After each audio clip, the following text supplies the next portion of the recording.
وإذ جعلنا البيت مثابة للناس وأمنا واتخذوا من مقام إبراهيم مصلى وعهدنا إلى إبراهيم وإسماعيل أن طهرا بيتي للطائفين والعاكفين والركع السجود إن أول بيت وضع للناس للذي ببكة مباركا وهدى للعالمين فيه آيات بينات مقام إبراهيم ومن دخله كان آمنا ولله على الناس حج البيت من استطاع إليه سبيلا ومن كفر فإن الله غني عن العالمين.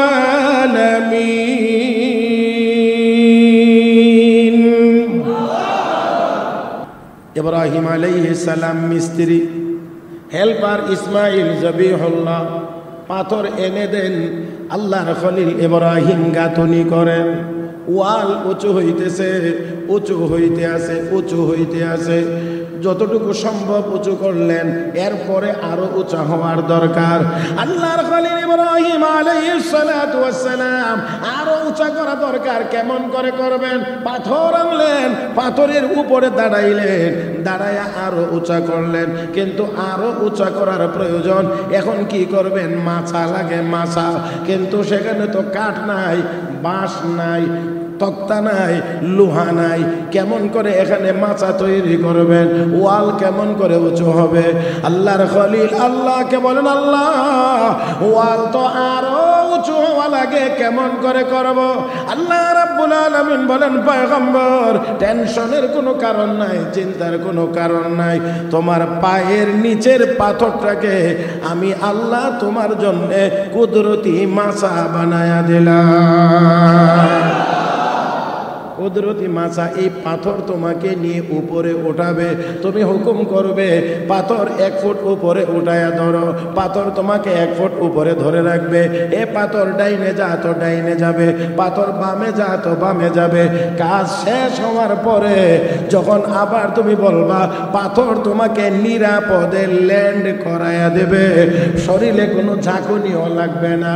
ও মুসলমান, বর্তমান বিজ্ঞানের চরম উন্নতির যুগে উন্নততম আবিষ্কার বিমান, যেই আধুনিক প্রযুক্তি সম্পন্ন বিমানও ল্যান্ড করলে পিছনের চাকা যখন মাটিতে লাগে তখন একটু না একটু ঝাঁকুনি খায়। একটু না একটু ঝাঁকুনি খায়। কিন্তু আল্লাহর পয়গম্বর আল্লাহর খলিল ইব্রাহিম আলাইহিস সালামকে এই পাথর নিরাপদে ল্যান্ড করা একটু ঝাঁকুনিও প্রয়োজন হয় না। কারণ এখানে আমার আল্লাহ সরাসরি তার কুদরত ব্যবহার করেছেন। ومن سيئات أعمالنا من يهده الله فلا مضل له ومن يضلله فلا هادي له ونشهد أن لا إله إلا الله وحده لا شريك له ونشهد أن سيدنا وسندنا وحبيبنا ومولانا محمدا عبده ورسوله الذي أرسله بالحق بشيرا ونذيرا وداعيا إلى الله بإذنه وسراجا منيرا صلى الله تعالى عليه وعلى آله وأصحابه وبارك وسلم تسليما كثيرا. أما بعد فأعوذ بالله من الشيطان الرجيم. بسم الله الرحمن الرحيم وقال ربكم ادعوني أستجب لكم إن الذين يستكبرون عن عبادتي سيدخلون جهنم داخرين. قال رسول الله صلى الله عليه وسلم الدعاء هو العبادة. آمنت بالله صدق الله مولانا العظيم وبلغنا رسوله النبي الأمي الكريم ونحن على ذلك لمن الشاهدين والشاكرين والحمد لله رب العالمين. اللهم صل على محمد وعلى آل محمد كما صليت على اللهم بارك على محمد وعلى آل محمد كما باركت على إبراهيم وعلى آل إبراهيم إنك حميد مجيد. لا إله إلا الله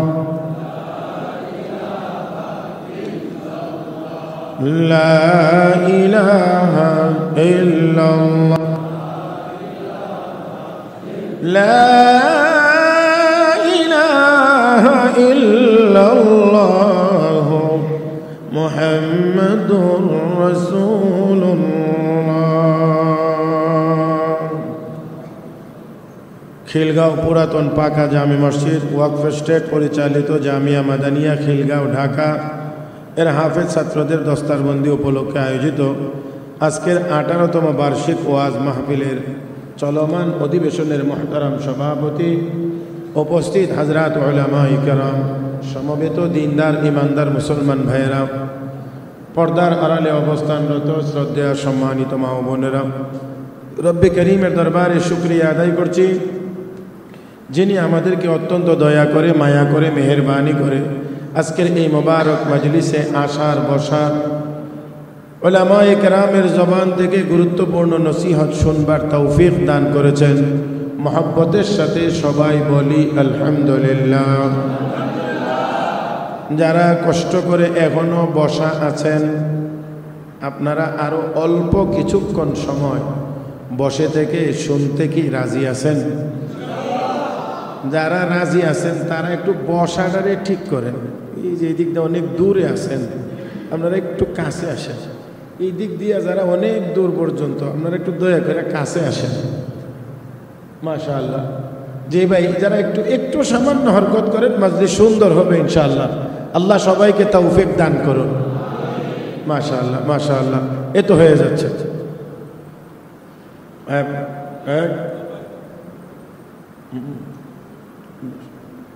আলহামদুলিল্লাহ, এখন মজলিস সুন্দর হয়েছে। এবার যারা বসেছেন ডাইনে বামে না তাকিয়ে একটু আমার দিকে তাকান তো দেখি। সবাই একটু আমারে দেখেন। আমি একটু কষ্ট করে আসছি, আমারে দেখবেন না একটু? সবাই একটু দয়া করে আমাকে দেখেন। হুজুরে তো সবসময় দেখেন, আজকে তো জুমাতে দেখছেন, কি বলেন ঠিক না? সবসময় দেখেন। এই মুহূর্তে ওনার একটু কমই দেখেন, আমার একটু বেশি দেখেন। সবাই একটু আমার দিকে তাকান, তাহলে আমার কথা বলতে একটু সুবিধা হবে। জানি না আপনারা মাইকের আওয়াজ বুঝেননি, কথা বুঝেননি, আপনারা বুঝতে অসুবিধা হয় না তো? হ্যাঁ, যাক আলহামদুলিল্লাহ। যদি বুঝেন তো আমার সাথে একটু কথা বললেন। উলামায়ে কেরাম সেই আসরের নামাজের পর থেকে বয়ান করতেছেন, এখন রাত্র 11:15টায় আমি শুরু করেছি। এর ভিতরে যত বয়ান হয়েছে আলহামদুলিল্লাহ, এই বয়ানগুলোর উপরে যদি আমল হয় তাহলে নাজাতের জন্য যথেষ্ট। আর যদি আমলের নিয়ত না থাকে, সারা রাত আরো শুনলেও কোনো লাভ হবে না। মানবার নিয়ত আছে তো ইনশাআল্লাহ? আল্লাহ সবাইকে মানার তৌফিক দান করুন। আমি যে আয়াত তেলাওয়াত করেছি এই আয়াতের দ্বারা যেই জিনিসটা বোঝানো আমার উদ্দেশ্য, এতক্ষণ যত বয়ান শুনেছি এই বয়ানগুলোর উপরে যেন আল্লাহ আমাদেরকে আমলের তৌফিক দান করেন, এই জন্য আল্লাহর কাছে দোয়া করা। কি করা বলেন না, কি করা? দোয়া করা, দোয়া করা। কারণ দোয়া করে আল্লাহর কাছ থেকে মঞ্জুর যদি না করাইতে পারি তাহলে আমলের তৌফিক হবে না, আমরা আমল করতে পারবো না। পয়গম্বর সুলাইমান আলাইহিস সালাতু ওয়াস সালাম তিনি আল্লাহর কাছে দোয়া করেছেন, আল্লাহর কাছে তৌফিক কামনা করেছেন। আল্লাহ এই কথাটা আমাদেরকে জানাইয়া দিয়েছেন কোরআনে আয়াত আকারে নাজিল করে। তার মানে হলো নেক আমল করবার জন্যও আল্লাহর কাছে তৌফিক কামনা করা চাই, যে আল্লাহ নেক আমল করার তৌফিক আমাকে দাও, এই বলে দোয়া করা চায়। মুহতারাম হাজরিন, লক্ষ্য করে দেখেন সুলাইমান আলাইহিস সালামের এই দোয়া আল্লাহ কোরআনে বর্ণনা করেছেন। رب أوزعني أن أشكر نعمتك التي أنعمت علي وعلى والدي وأن أعمل صالحا ترضاه وأدخلني برحمتك في عبادك الصالحين। মাশাআল্লাহ। তাহলে বুঝেন আপনারা, দেখা যায় একটু যদি বলেন, যদি বলেন, আমি বলবো না, বলেন যদি বলেন তো আল্লাহু আকবার একটু জোরে বলবেন। মাশাআল্লাহ। সুলাইমান আলাইহিস সালাম আল্লাহর কাছে দোয়া করেন, আল্লাহ আমাকে আমার পিতা মাতাকে যে নিয়ামত দিয়েছো এই নিয়ামতের শুকরিয়া আদায় করার তৌফিক দাও, এমন নেক আমল করার তৌফিক দাও যেই নেক আমলের উপরে তুমি আল্লাহ সন্তুষ্ট। وأدخلني برحمتك في عبادك الصالحين। আল্লাহ আমাকে তোমার নেককার বান্দাদের অন্তর্ভুক্ত করে নাও, দয়া করে আমাকে তোমার নেককার বান্দাদের অন্তর্ভুক্ত করে নাও। তাহলে সুলাইমান আলাইহিস সালাম নবী, যারা সদা সর্বদা আল্লাহর ইবাদতে মশগুল। ইন্না আখলাসনাহুম বিখালিসাতিন যিকরাদ-দার। আল্লাহ বলেন পয়গম্বরদের কলবকে আমি আল্লাহ আখিরাতের চিন্তা দিয়ে পরিপূর্ণ করে দিয়েছি, দুনিয়ার কোনো চিন্তা তাদের কলবের ভিতরে নাই। যারা ঘুমাইলেও চক্ষু ঘুমায়, কলব ঘুমায় না। নবীজি বলছেন তানামু আইনায়া ওয়ালা ইয়ানামু কলবি। আমার চোখ ঘুমায়, আমার কলব ঘুমায় না, কলব আল্লাহর জিকিরে মশগুল। সেই নবীরা আল্লাহর কাছে তৌফিক কামনা করেন, আল্লাহর কাছে তৌফিক কামনা করেন, আল্লাহ এমন নেক আমলের তৌফিক দাও যেই নেক আমলের উপরে তুমি সন্তুষ্ট। তাহলে প্রথম নাম্বার কথা হলো আল্লাহর কাছে নেক আমলের তৌফিক কামনা করে আল্লাহর কাছে দোয়া করতে হবে, আল্লাহর কাছে দোয়া করতে হবে। এবার দ্বিতীয় নাম্বার কথা হলো যে আল্লাহর কাছে যদি নেক আমল আমরা করতে পারি তাহলে আমাদের অভ্যাস হলো সামান্য নেক আমল করতে পারলেই আমরা একটু অহংকারী হয়ে উঠি, আমরা একটু অহংকারী হয়ে উঠি। আমি এই করে ফেলেছি, আমি ওই করে ফেলেছি, এটা করে ফেলেছি, ওটা করে ফেলেছি। অহংকারী না, নেক আমল করতে পারলে আল্লাহর দরবারে আবার কবুল হওয়ার জন্য দোয়া করা। জানি না আমার কথা আপনারা বুঝছেন কিনা। প্রথম নাম্বার নেক আমল করবার জন্য আল্লাহর কাছে শক্তি সামর্থ্য কামনা করা। দুই নাম্বার হলো নেক আমল করতে পারলে আল্লাহর দরবারে কবুল হওয়ার জন্য দোয়া করা। পারবো তো ইনশাআল্লাহ? নেক আমল করে অহংকারী হওয়ার কোনো সুযোগ নাই, কারণ আল্লাহ দয়া করে। যদি আপনার এই নেক আমল কবুল না করে তাহলে হাজারো নামাজ দিয়ে কোনো লাভ হবে না, আল্লাহর কাছে যদি কবুল না হয়। একেবারে সহজে বোঝার জন্য বলছি।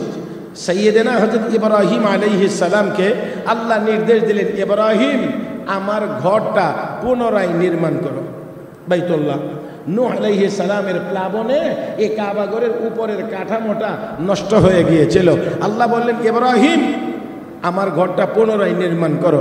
ইব্রাহিম আলাইহিস সালাম বলেন, আল্লাহ উপরে কোনো কাঠামো নাই, কোনো চিহ্ন নাই, তো এই ঘরের ফাউন্ডেশন কোথায়, আমি কিভাবে খুঁজখুঁজ করে বের করব? আল্লাহ রাব্বুল আলামিন বলেন, ইব্রাহিম আমি নির্দেশ দিয়েছি, তোমাকে টেনশন করতে হবে না, ব্যবস্থা আমিই করব। বলে আল্লাহ কেমন করে? উপরের দিকে তাকাও। তাকাইলাম, মেঘমালা দেখা যায়? বলে হ্যাঁ দেখা যায়।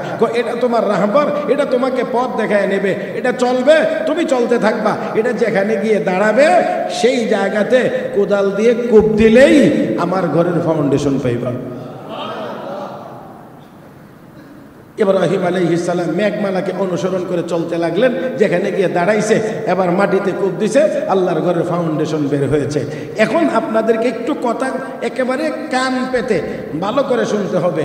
কাবা ঘর নির্মাণ করার হুকুম দিয়েছেন কে? খুব খেয়াল করেন, হুকুম দিয়েছেন আল্লাহ। হুকুম যাকে দেওয়া হয়েছে তিনি খলিলুল্লাহ, উনাকে যিনি হেল্প করবেন, হেল্পার, উনি হলেন জাবিহুল্লাহ, আর নির্মাণ করবেন বাইতুল্লাহ। জানি না আপনারা বুঝছেন কিনা। হুকুম দিয়েছেন আল্লাহ, যাকে দেওয়া হয়েছে হুকুম তিনি খলিলুল্লাহ, যিনি উনাকে হেল্প করবেন, সহযোগিতা করবেন, উনি হলেন জাবিহুল্লাহ ইসমাইল আলাইহিস সালাম। আর যেই কাজটা করবেন, কাজটা হলো বানাইবেন বাইতুল্লাহ, আল্লাহর ঘর। বুঝে থাকলে বলেন, এর চাইতেও আরো উন্নত মানের সওয়াবের কাজ আছে? আল্লাহর হুকুমে খলিলুল্লাহ মিস্ত্রি, জাবিহুল্লাহ যুগালি, হেল্পার, নির্মাণ করবেন আল্লাহর ঘর। এর চেয়েও আরো উন্নত মানের নেক আমল আছে? ইব্রাহিম আলাইহিস সালাম মিস্ত্রি, হেল্পার ইসমাইল জাবিহুল্লাহ পাথর এনে দেন, আল্লাহর খলিল ইব্রাহিম গাঁথনি করেন, ওয়াল উঁচু হইতেছে, উঁচু হইতে আছে, উঁচু হইতে আছে, যতটুকু সম্ভব উঁচু করলেন, এরপরে আরো উঁচা হওয়ার দরকার। আল্লাহর খলিল ইব্রাহিম আলাইহিস সালাতু ওয়াস সালাম আরো উঁচা করা দরকার। কেমন করে করবেন? পাথর আনলেন, পাথরের উপরে দাঁড়াইলেন, দাঁড়ায়া আরো উঁচা করলেন, কিন্তু আরো উঁচা করার প্রয়োজন। এখন কি করবেন? মাছা লাগে, মাছা, কিন্তু সেখানে তো কাঠ নাই, বাঁশ নাই, তক্তা নাই, লোহা নাই। কেমন করে এখানে মাচা তৈরি করবেন? ওয়াল কেমন করে উঁচু হবে? আল্লাহর খলিল আল্লাহকে বলেন, আল্লাহ ওয়াল তো আরো উঁচু হওয়া লাগে, কেমন করে করব? আল্লাহ রাব্বুল আলামিন বলেন, পয়গম্বর টেনশনের কোনো কারণ নাই, চিন্তার কোনো কারণ নাই, তোমার পায়ের নিচের পাথরটাকে আমি আল্লাহ তোমার জন্য কুদরতি মাচা বানায়া দিলাম। কুদরতি মাছা, এই পাথর তোমাকে নিয়ে উপরে উঠাবে। তুমি হুকুম করবে, পাথর 1 ফুট উপরে উঠায়া ধরো, পাথর তোমাকে 1 ফুট উপরে ধরে রাখবে। এ পাথর ডাইনে যা তো ডাইনে যাবে, পাথর বামে যা তো বামে যাবে। কাজ শেষ হওয়ার পরে যখন আবার তুমি বলবা, পাথর তোমাকে নিরাপদে ল্যান্ড করায়া দেবে, শরীরে কোনো ঝাঁকুনিও লাগবে না। ও মুসলমান, বর্তমান বিজ্ঞানের চরম উন্নতির যুগ, উন্নততম আবিষ্কার বিমান, যেই আধুনিক প্রযুক্তি সম্পন্ন বিমানও ল্যান্ড করলে পিছনের চাকা যখন মাটিতে লাগে তখন একটু না একটু ঝাঁকুনি খায়। হ্যাঁ, একটু না একটু ঝাঁকুনি খায়। কিন্তু আল্লাহর পয়গম্বর, আল্লাহর খলিল ইব্রাহিম আলাইহিস সালামকে এই পাথর নিরাপদে ল্যান্ড করা একটু ঝাঁকুনিও প্রয়োজন হয় না, কারণ এখানে আমার আল্লাহ সরাসরি তার কুদরত ব্যবহার করেছেন। হ্যাঁ হ্যাঁ, আল্লাহ চাইলে পারেননি না পারেন না? হে মুসলমান, আল্লাহ চাইলে সব পারেন। ইন্নামা আমরু ইযা আরাদা শাইআন আন ইয়াকুলা লাহু কুন। আল্লাহ যদি বলেন হয়ে যাও। ইব্রাহিম আলাইহিস সালাম এই পাথরের উপরে দাঁড়াইলেন, এই পাথরকে নির্দেশ দেন তো উপরে ওঠা, ডাইনে যা তো ডাইনে, বামে তো বামে, নিচে নামাও নিচে। এইভাবে করে কাবা ঘর বানাইলেন। দেখেন এই পাথর, সাধারণত এই পাথরের উপরে দাঁড়াইলে আপনার পায়ের কোনো চাপ এই পাথরের গায়ে হওয়ার কথা না, এটা দাবার কোনো কথা না, খোদাই করা হওয়ার কথা না। কিন্তু আল্লাহর ঘরের নির্মাণ কাজে সহযোগী হওয়ার কারণে এই পাথরটার উপরে ইব্রাহিম নবীর 2 পায়ের দাবানো চাপ আল্লাহ বসায়া দিয়া এই পাথরটাকে দুনিয়ার অন্যান্য পাথরের চাইতে বেশি দামি বানায়া দিয়েছেন। আল্লাহর ঘরের নির্মাণ কাজে সহযোগী হওয়ার কারণে পাথরের গায়ে পেক কাদার মধ্যে ভাড়া দিলে ডাবে, কিন্তু পাথরের গায়ে পা রাখলে ডাবার কথা না, কিন্তু আল্লাহ ডাবায় দিয়েছেন। এই পাথরটার নাম মাকাম ইব্রাহিম। হাজী সাহেবরা এই পাথরটা দেখেন, একটা কাছের মধ্যে গ্লাসের মধ্যে আটকানো, এই ভিতরে যে পাথরটা, এই পাথরটাই হলো মাকাম ইব্রাহিম, যার কথা আল্লাহ কোরআনে একাধিক জায়গায় উল্লেখ করেছেন। وإذ جعلنا البيت مثابة للناس وأمنا واتخذوا من مقام إبراهيم مصلى وعهدنا إلى إبراهيم وإسماعيل أن طهرا بيتي للطائفين والعاكفين والركع السجود إن أول بيت وضع للناس للذي ببكة مباركا وهدى للعالمين فيه آيات بينات مقام إبراهيم ومن دخله كان آمنا ولله على الناس حج البيت من استطاع إليه سبيلا ومن كفر فإن الله غني عن العالمين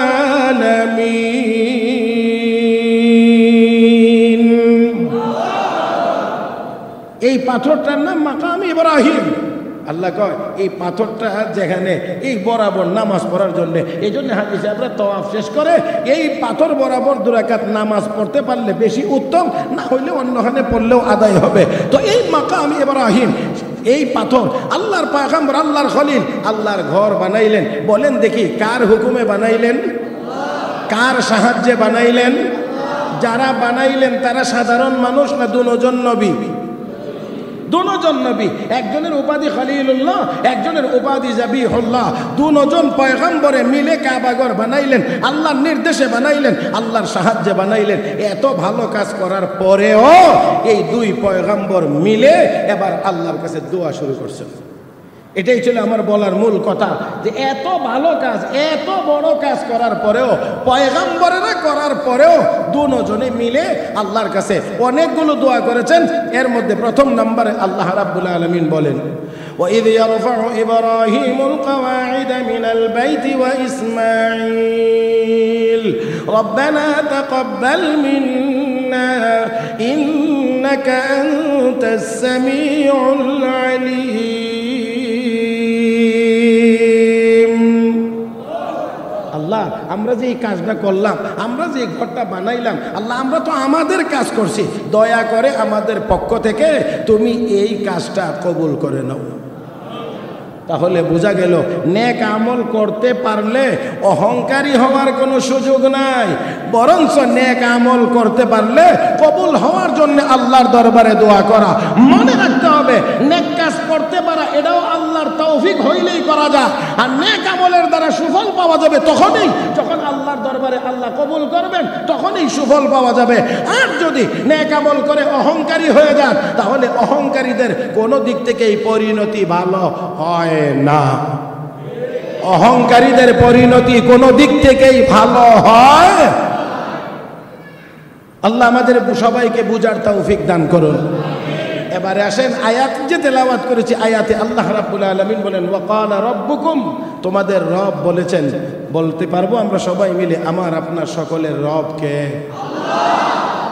ওয়াকালা রাব্বুকুম, তোমাদের রব বলেছেন, উদউনি আস্তাজিব লাকুম, তোমরা আমাকে ডাকো, আমার কাছে চাও, আমি আল্লাহ তোমাদের ডাক শুনবো, তোমাদের ডাক কবুল করব। তোমরা আমার কাছে দোয়া করো, আমি আল্লাহ তোমাদের দোয়া কবুল করে নেব। ও মুসলমান, প্রথম নাম্বার কথাই হলো আল্লাহর কাছে বিনয়ের সাথে, নম্রতার সাথে নিজের অক্ষমতা, অপারগতা প্রকাশ করে আল্লাহর কাছে বিনয়ের সাথে কিছু চাওয়ার নাম হলো দোয়া। দোয়া আমরা কার কাছে করব? দোয়া কার কাছে করব? আল্লাহর কাছে করব। কেন আল্লাহর কাছে দোয়া করব? অন্য কারো কাছে দোয়া করব না। ও মুসলমান, এই মর্মে আমি 4টা কথা বলবো, আঙ্গুলে গুনে গুনে নিয়ে যাবেন। 4টা কথা বলবো। দোয়া একমাত্র আল্লাহর কাছেই করব, আর কারো কাছে করব না, করতে পারবো না। কারণ 1 নাম্বার, যার কাছে দোয়া করবেন, যেই সত্তার কাছে দোয়া করবেন, ওই সত্তার কিছু কোয়ালিটি গুণাবলী থাকতে হবে। এক নাম্বার গুণ থাকা লাগবে, যার কাছে দোয়া করবেন তিনি আল হাইয়্যু, চিরঞ্জীব হওয়া লাগবে, কখনোই তিনি মরতে পারবেন না। আওয়াজ করে বলেন, যিনি মরবেন না, মরতে পারেন না, এমন সত্তা কয়জন আছেন? কে তিনি? কে তিনি? আল্লাহু লা ইলাহা ইল্লা হুয়াল হাইয়ুল কাইয়্যুম। চিরঞ্জীব একমাত্র কে? তিনি সব সময় ছিলেন, সব সময় আছেন এবং সব সময় তিনি থাকবেন। আমার বন্ধুরা, আমার আল্লাহ চিরঞ্জীব, এই জন্যে ওনার কাছেই চাওয়া যাবে, আর কেউ চিরঞ্জীব না, সেই জন্যে চাওয়া যাবে না। কথাটা যদি বুঝে থাকেন তাহলে অবশ্যই আমি বলতে চাই, দরগায় গিয়েও কিছু চাওয়া যাবে না, দুর্গার কাছে গিয়েও কিছু চাওয়া যাবে না। বুঝাইতে পারি নাই? দরগায় গিয়েও কিছু চাওয়া যাবে না, দুর্গার কাছেও কিছু চাওয়া যাবে না, কারণ দুর্গা মরা, এটা জিন্দা না। দুর্গা মরা, জিন্দা না। দরগায় যিনি আছেন তিনিও এখন জিন্দা না। অতএব এমন সত্তার কাছে দোয়া করা যায় না, চাওয়াও যায় না। চাইবো একমাত্র আমি বলছি না, দয়া করে আমার উপরে বেজার হয় না। মূর্তিগুলোর ব্যাপারে রব্বে কারীমের ঘোষণা, আমওয়াতুন গায়রু আহইয়া, সবগুলো মুর্দা, একটাও জিন্দা। জিন্দা আরো পরিষ্কার করে আল্লাহ আরেক আয়াতে বলছেন, ইয়া আইয়ুহান নাস ضرب مثل فاستمعوا له إن الذين تدعون من دون الله لن يخلقوا ذبابا ولو اجتمعوا له وإن يسلبهم الذباب شيئا لا يستنقذوه منه ضعف الطالب والمطلوب। আল্লাহ কো দুনিয়ার মানুষ মনোযোগ সহকারে দৃষ্টান্ত শোনো, আমি আল্লাহ ঘোষণা করছি, আমাকে বাদ দিয়ে যত দেবদেবীর পূজা করা হয় সবগুলোকে যদি একত্রিত করে বলা হয় একটা মাসি বানাইতে, তারা কখনোই একটা মাসি বানাইতে পারবে না। এমনকি তাদের সামনে তাদের অনুসারীরা যে খাবার দিয়ে রাখে, এই খাবারগুলো মাসি এসে এখান থেকে হাইজ্যাক করে নিয়ে যায়। মাসির হাত থেকে নিজের খাবার রক্ষা করার ক্ষমতাও তাদের নাই। তাহলে এমন বস্তু কখনোই মাবুদ হতে পারে না, এমন বস্তুর কাছে কোনো কিছু চাওয়া যাইতে পারে। আমার ভাইরা, তাহলে আসুন আমরা চাইব একমাত্র কার কাছে? কেন? তিনি এক নাম্বার কোয়ালিটির অধিকারী, তিনি আল হাই, তিনি চিরঞ্জীব, তিনি অতীতেও ছিলেন, এখনো আছেন, সব সময় থাকবেন। এক। দুই নাম্বার হলো, শুধু চিরঞ্জীব হইলেই হবে না, তাকে দুই নাম্বার গুণাবলী ওনার মধ্যে থাকতে হবে, আল গানিয়্যু, তাকে ধনী হওয়া লাগবে। আওয়াজ করে বলবেন কি, একমাত্র ধনী কে? ইয়া আইয়ুহান নাস আনতুমুল ফুকারাউ ইলাল্লাহ ওয়াল্লাহু হুয়াল গানিয়্যুল হামিদ। ও দুনিয়ার মানুষ, তোমরা সবাই ফকির আর ধনী একমাত্র আল্লাহ। আমাদের কাছে যা আছে, যার মাধ্যমে আমরা মনে করি আমরা ধনী, এগুলো একটারও অরিজিনাল মালিক আমরা কেউ না, সবগুলোর অরিজিনাল মালিক আল্লাহ। এই জন্যে অনেক ধনী মানুষ গরিব হয়, আবার গরিব মানুষ ধনী হয়। আচ্ছা, গরিব মানুষ না হয় চেষ্টা করে ধনী হইল মানা যায়, কিন্তু কোন ধনী মানুষ কি চাইবে যে গরিব হোক? কখনোই চাইবে না। তাহলে বোঝা গেল নিজ ইচ্ছায় গরিব হয় না, মালিকে গরিব বানায়া দেয়। এই কথাটা আমরা অনেকেই বুঝি না। সম্পদ হইলে মনে করি আমি অনেক কিছু হয়ে গেছি, মোটা তাজা হইলে মনে করি আমি অনেক কিছু হয়ে গেছি। কেউ যদি বড় চেয়ারের মালিক হয়ে যায় মনে করি আমার সামনে তো আর কাউকে মানুষ বলেই মনে হয় না।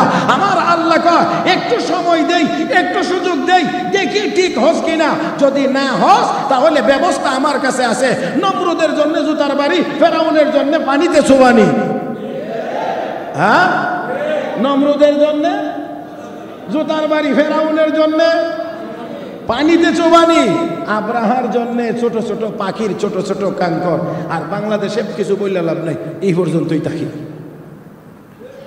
হ্যাঁ, বাংলাদেশের আর কিছু বলার দরকার নাই, এটা তো আপনাদের চোখের সামনেই হয়েছে। এই জন্যে এই ব্যাপারে আর কোনো কথা বলার দরকার নাই আমার ভাইরা, আমার বন্ধুরা। তাই আসুন আল্লাহ যেন আমাদের সবাইকে বুঝবার এবং শিখবার তৌফিক দান করেন। সবাই বলি আমিন। ধনী একমাত্র তো আল্লাহ যে মাঝে মাঝে আমাদের কাছে কিছু চান। আল্লাহ বলেন না যে আমার রাস্তায় কিছু খরচ করো, আমার রাস্তায় কিছু খরচ করো। এই খরচ করার সময় আল্লাহ আবার স্মরণ করাইয়া দেয়, বান্দা তুই আবার মনে করিস না যে তোর কাছে আমি চাইতেছি কত অভাবের কারণে। না, আমি দিয়েছি যে এখান থেকেই কিছু আমারে দে। ওয়ামিম্মা রাযাকনাহুম ইউনফিকুন, আমার দেওয়া রিজিক থেকে আমারে কিছু দে। তার মানে আল্লাহ প্রথমেই স্মরণ করাইয়া দেয়, তোর না আমার দেওয়া। তোর কাছে যা আছে এটা তোর না, এটা আমার দেওয়া, এখান থেকে কিছু দে। আমার ভাইয়েরা, হযরত আবু বকর সিদ্দিক রাদিয়াল্লাহু তাআলা আনহুকে নবী একবার ইহুদিদের কাছে পাঠাইছিলেন কোনো এক কাজে। হযরত আবু বকর সিদ্দিক যখন তাদের কাছে গেছেন, সর্বপ্রথম যার সাথে সাক্ষাৎ হয়েছে সে ছিল একজন ইহুদি পণ্ডিত, তবে ইসলামের বড় দুশমন। নাম তার ফুখাদ ইবনে আযরা। এই ইহুদি নেতা, তাওরাতের আলেম, হযরত আবু বকর সিদ্দিককে দেখে একটু ঠাট্টা করে বলছে, ও আবু বকর, তোমাদের আল্লাহ বলে মিসকিন হয়ে গেছে।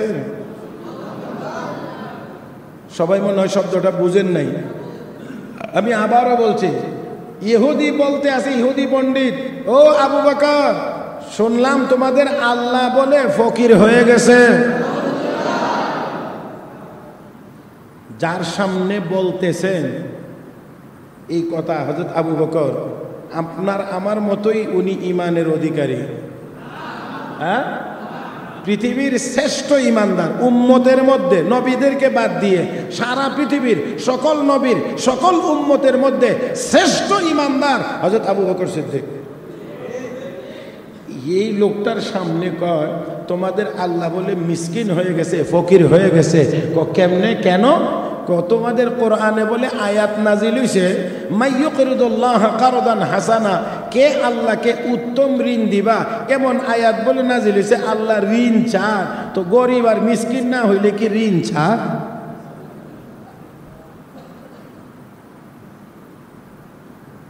হযরত আবু বকর কিন্তু ঠান্ডা মেজাজের মানুষ, নরম তবিয়তের মানুষ, কিন্তু এখানে যখন বলছে আল্লাহ কোরআন এই আয়াত নাজিল হওয়ার কারণে আল্লাহকে মিসকিন বলছে, আবু বকর আর দেরি নাই, এবার সিংহের মতো গর্জন দিয়ে এমন জোরে এক থাপ্পড় দিছে, যেই থাপ্পড় সামলাইতে না পাইরা ইহুদি একেবারে মাটিতে পইরা গড়ায় টরায় ময়লা কাপড় চাপড় লয়ে তুলছে।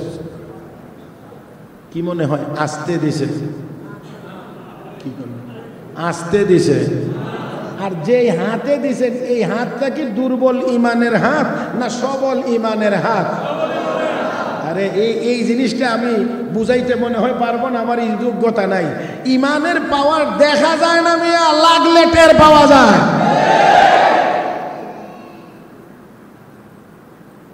রাত্র বেশি হয়ে গেছে আর মাইকের সেটিংটা আমি ঠিক ভালো বুঝতেছি না, আমার কথা আমি বুঝি না, যার কারণে আমার একটু আনইজি লাগতেছে কথা বলতে। তারপরও চেষ্টা করতেছি বলার। মুহতারাম হাজিরিন, হযরত আবু বকর সিদ্দিক গরম না নরম? এমনিতে সাধারণত তিনি গরম না নরম? এখন নরম না গরম? তাহলে বোঝা গেল ইমানদার নরম হোক আর গরম হোক, অন্য হালতে যাই হোক, ইসলামের বিরুদ্ধে যদি কোনো কথা বলে, আল্লাহর বিরুদ্ধে যদি কোনো কথা বলে, রাসূলের বিরুদ্ধে যদি কোনো কথা বলে, তখন আর কোনো ইমানদার নরম থাকতে পারে না, সবাই গরম।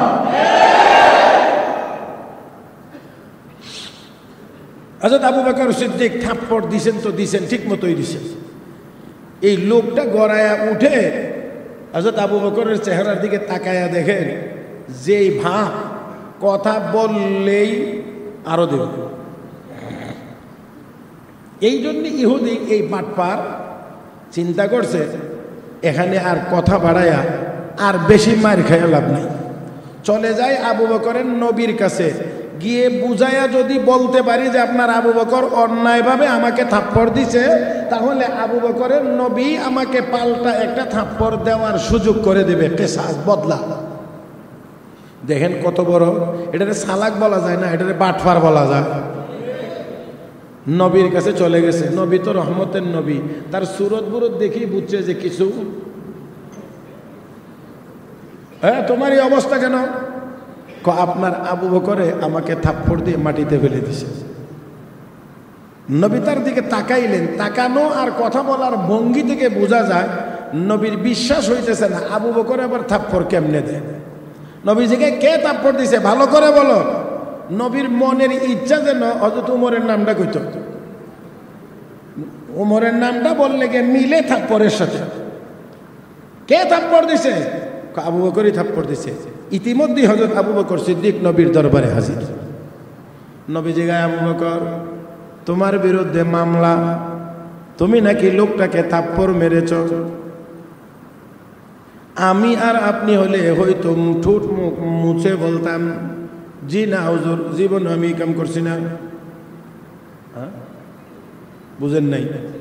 আমরা যে অবস্থায় আছি বর্তমানে, আল্লাহ মাফ করুন, আমরা রাগ করে আমি কি করব? আমি আমার কিছু করার নাই। আমি প্রথমেই কিন্তু জিজ্ঞেস করেছিলাম এই জন্যে যে আপনারা কি কথা বুঝেন কিনা, কারণ আমি তো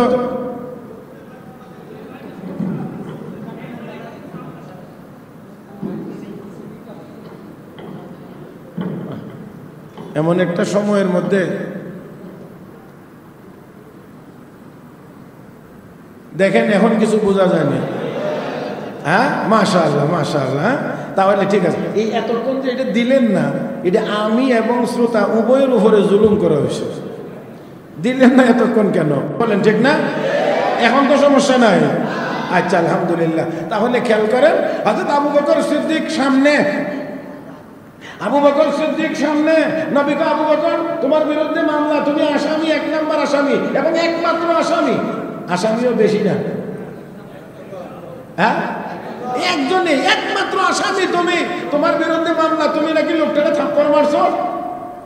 আমি আর আপনি বলছিলাম যে আমি আর আপনি এরকম মানুষ হইলে হয়তো বলতাম না হুজুর জীবনে আমার দেখছেন কোনোদিন এই কাম করতে, মাফ করে দিন, রাগ করেন না, মাফ করে দিন। আমি আবারও মাফ চেয়ে বলছি, অতীতে আমার অভিজ্ঞতা বলছি যে আমার দেশে দেখছি টাটকা মিথ্যা কথা যত সুন্দর করে সাজায়া গুজায়া বলতে পারছে, তত বড় চেয়ারে বসতে পারছে সেই লোক।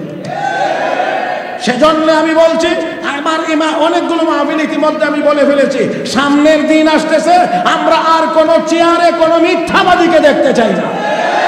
যারাই আসবেন চেয়ারে সত্য কথা বলে আসতে হবে, আর মিথ্যা শুনতে চাই না। আমার ভাইয়েরা, ওয়াদা খেলাফ করলে হবে না, কোন ওয়াদা খেলাফকারীকেও আমরা চাই না, কারণ এই মিথ্যা কথা বলা মুনাফিকের আলামত, ওয়াদা খেলাফ করা মুনাফিকের আলামত। আমরা এমন ওয়াদার কথাও শুনতে চাই না যেটা বাস্তবায়ন করা সম্ভব হবে না।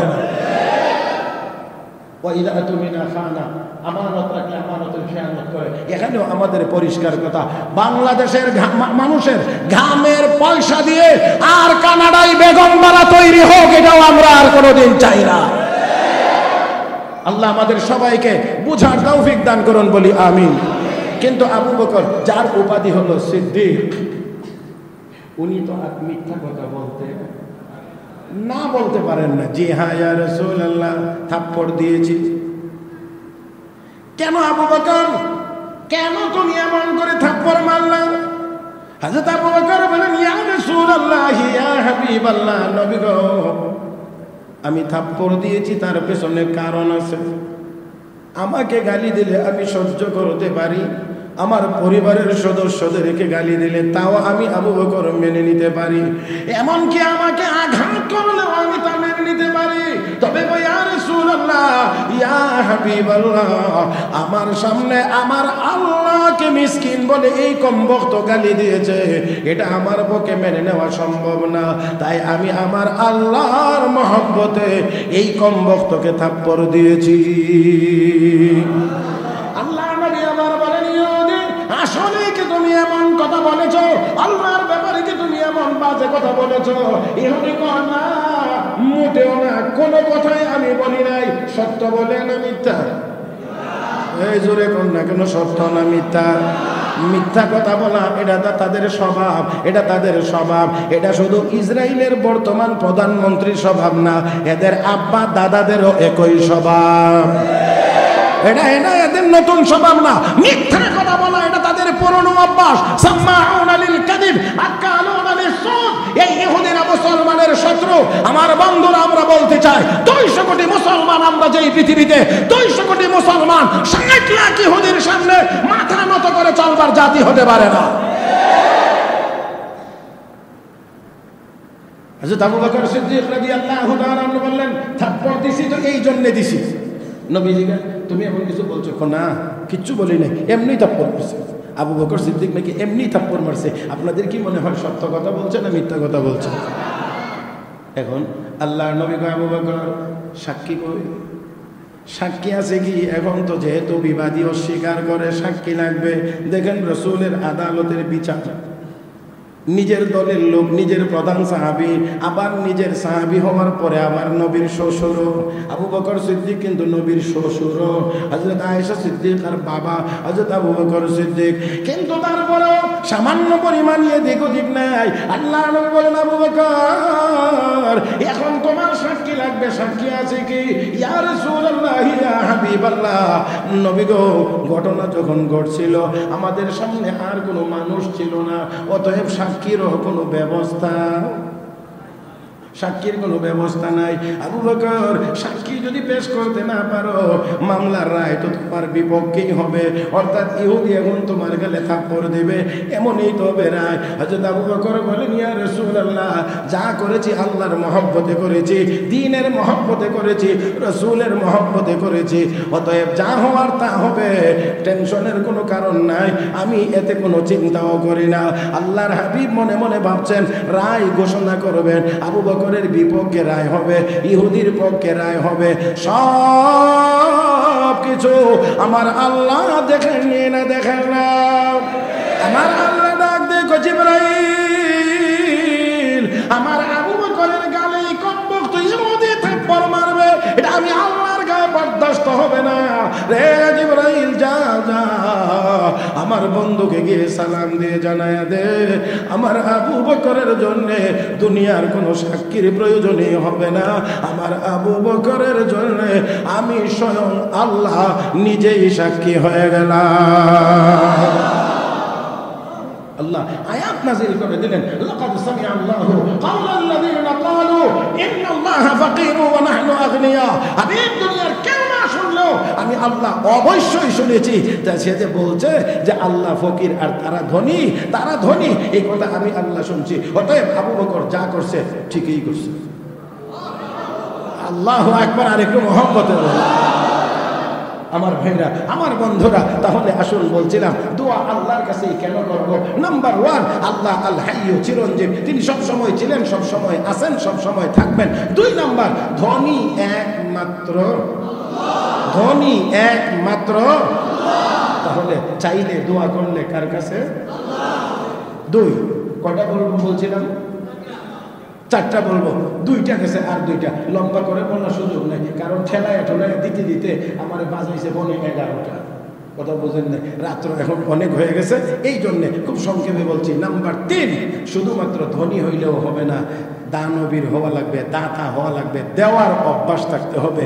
আস-সাখিয়্যু, 3 নম্বর হলো দাতা হওয়া লাগবে, দেওয়ার অভ্যাস। আমার আল্লাহর চাইতে বেশি দেওয়ার অভ্যাস আর কাহারও। আল্লাহ কম দেন না বেশি দেন? দেওয়া কমাইছেন না বাড়াইছেন? আমরা কমাইতে চাই, আল্লাহ বাড়াইতে চাই।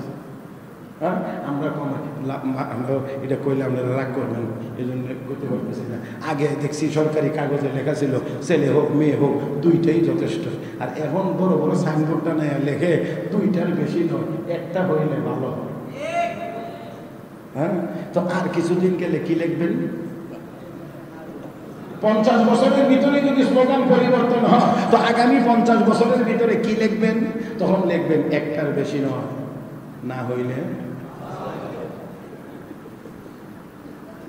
100 বছর গেল, তো 150 বছর যখন হবে তখন কি লিখবেন? দেশের জনগণ বিয়ে শাদী না করলেই ভালো হবে। এই পাগলামি চিন্তা ভাবনা দিয়ে দুনিয়া চলে না। আমার আল্লাহ এত দুর্বল না। জি, আবার অনেকে মাঝে মাঝে একটু খোঁচামা মারে, মোল্লারা কত কথাই বলে, যদি এই ফ্যামিলি প্ল্যান না হইতো, আপনারা যারা বুঝবার তো বুঝছেন নাকি, হ্যাঁ, এটা আর বেশি ব্যাংকে বলার দরকার নাই। যদি এই পদ্ধতি না হইতো তাহলে দেশের মানুষ কত হইতো, এই হইতো ওই হইতো। আরে বাবা, কত চিন্তা ভাবনা, তার গভীর চিন্তা। বোঝা যাইতেছে সে আল্লাহর ইচ্ছার বিরুদ্ধে মাঠে নামছে। ওলামা একরাম এখানে আছেন, হাদিসের কিতাবে আছে, রাসূল বলেন মা মিন নাসামাতিন কাইনাতিন ইল্লা ওয়াহিয়া কাইনা। একটা কথা আপনাদেরকে খুব খেয়াল করে বুঝবার অনুরোধ করব। 2026 সালে যত বাচ্চা দুনিয়াতে জন্মগ্রহণ করবে, আপনারা কি মনে করতেছেন যে এই বাচ্চাগুলোর রূহ বা আত্মা আল্লাহ 2025 সালে বানাইছে? বলে এটা 26 সালে বানানো এমন নেই। আরে না, আদম আলাইহিস সালামের পিঠে আল্লাহ কুদরতি হাত রাখছেন, ঝাঁকে ঝাঁকে আদমের সন্তানরা পিপলিকার ঝাঁকের মতো জমিনে পড়ছে। আমার ভাইরা, এক কথা, সবগুলো রূহ দুনিয়াতে যত মানুষ আল্লাহ পাঠাইবেন, সব মানুষগুলো রূহ আল্লাহ একসাথে বানায়া গোডাউনে জমা রাখছে। এবার আপনারা বুঝলে এবার বলেন, আল্লাহ বানাইছে গোডাউনে জমা রাখার জন্য না দুনিয়াতে পাঠানোর জন্য? হ্যাঁ, পাঠানোর জন্য। তো আপনারা ফিরাইবেন কতক্ষণ? আল্লাহ ফিরানোর মেডিসিন দেওয়া শুরু করে দিছে। মাঝে মাঝে পত্রিকায় আসে এক মহিলার ঘরে বাচ্চা একসাথে হয়েছে 8টা। কয়দিন আগে হয়েছে না? মাশাআল্লাহ। তাহলে আমার কথা ঠিক আছে, দেখেন এখানে সমর্থন পাওয়া গেছে। কয়দিন আগে হয়েছে? একসাথে হয়েছে কয়টা? তো সাইনবোর্ড টানান না, একটার বেশি না। আল্লাহকে আমার গোডাউন খালি করতে হবে 8টা। একটা যখন নিবে 8টা করে দেবো। তখন কি করবে? তোরাই এক নরমাল, আমিও এক নরমাল। 8টা করে যখন দেব, ডানু রেড কাউ নেট্রোজেন 1 2 3 কিনতে কিনতে অবস্থা কাহিল হয়ে যাবে। স্বাভাবিক পথ বন্ধ করবে, অস্বাভাবিক অবস্থা তোদের উপরে চাপায়া দেওয়া হবে। মুহতারাম হাজিরিন, এই পণ্ডিতি দেখানোর কোনো মানেই নাই। একটা না হইলে এটা ওই সাইনার বেড়াতে কি এখন জিগান, বহুদিন পর্যন্ত তাদের নীতি ছিল। চায়নাওয়ালাদের নীতি ছিল বহুদিন পর্যন্ত একটা বাচ্চার বেশি নিতে পারবে না। এখন দিয়ে গিয়ে মহিলারা অনুরোধ করে ছুটি বাড়াইয়া দেবো, পেনশন বাড়াইয়া দেবো, আরো বেতন বাড়াইয়া দেবো। বাচ্চা কথা কয় না, আল্লাহ ফিরাইয়া রাখবে কতক্ষণ? তোরার যন্ত্র নাই, আবার আমার ওই রূহ জগতের বাচ্চা আবার বানাইতে হবে। কাজেই মুহতারাম হাজিরিন, মনে রাখতে হবে আল্লাহ যত রূহ বানাইছেন সব বাচ্চা দুনিয়াতে পাঠাইবেন, অবশ্যই ফিরাইয়া রাখার মতো কোনো ব্যবস্থা ফিরাইয়া রাখবেন। নম্রতে ফিরাইতে চাইছিল না, বহু আগে থেকেই জানছিল ইব্রাহিম নামে একটা বাচ্চা জন্ম হইব, তার প্রশ্ন তসতস করে হইব। এই জন্য আপনারা যত পদ্ধতি আবিষ্কার করেন, এই পদ্ধতির আগেই মিস্টার নম্র ঘোষণা দিয়ে দিছে, সর্বনাশ, এমন বাচ্চাকে দুনিয়াতে আসতে দেওয়া হবে না। তাহলে কি করবে? ফ্যামিলি প্ল্যান বাস্তবায়ন করতে হবে। তো কিভাবে? কোন স্বামীকে তার স্ত্রীর সাথে সাক্ষাতের সুযোগ দেওয়া যাবে না। এই দায়িত্বটা কারে দেওয়া হবে? এই দায়িত্বটা বিশ্বস্ত মানুষ লাগবে, না হলে ঘুষ দিয়ে আবার সাক্ষাৎ হয়ে যাবে। এই জন্যে তার বিশ্বস্ত সহযোগীকে এই কাজ আজর ছাড়া আর কেউ করতে পারবে না। সবচেয়ে বিশ্বস্ত সহযোগী মিস্টার আজর। এখন আজরে তো দিন রাত পাহারা দেয়, এই দায়িত্ব পালন করে পুরুষেরা একদিকে, মহিলারা আরেকদিকে, কেউ কারোর সাথে কোনো সাক্ষাৎ নাই। কিন্তু মিস্টার আজরের একদিন খুব মনে চাইছে স্ত্রীর সাথে একটু সাক্ষাৎ করার। আল্লাহ কয়, বেড়া দিছিলে খেত না খাইবার লাগি, বেড়া ওই খেত খাইব। কথা বুঝেন নাই মনে হয়, না বুঝলে নাই। এর চেয়ে বেশি কার বুঝাইতে পারবো আমি? এর চেয়ে বেশি বোঝানোর দরকার নাই। ইব্রাহিম আলাইহিস সালামের বাবার নাম দুনিয়ার সব মানুষের পাহারা দিয়ে রাখে, ইব্রাহিম আলাইহিস সালামকে আল্লাহ আজরের ঘরেই পাঠাইয়া দিছে। হ্যাঁ মুসলমান, তাহলে ফিরাইয়া রাখার মতো কোনো ব্যবস্থা নাই। আল্লাহ যদি চান তো হবে, আল্লাহ যদি চান না তো হবে না। আমার বন্ধুরা, সেই জন্য আসুন আমরা বিশ্বাস করি সব ক্ষমতার একমাত্র মালিক সব ক্ষমতার একমাত্র মালিক। একটা জবানও বন্ধ থাকলে হবে না, সব ক্ষমতার একমাত্র মালিক। যদি এই কথা ভুলে যান, তাহলে কি পরিণতি হবে? 1 বছর আগের দিকে তাকান,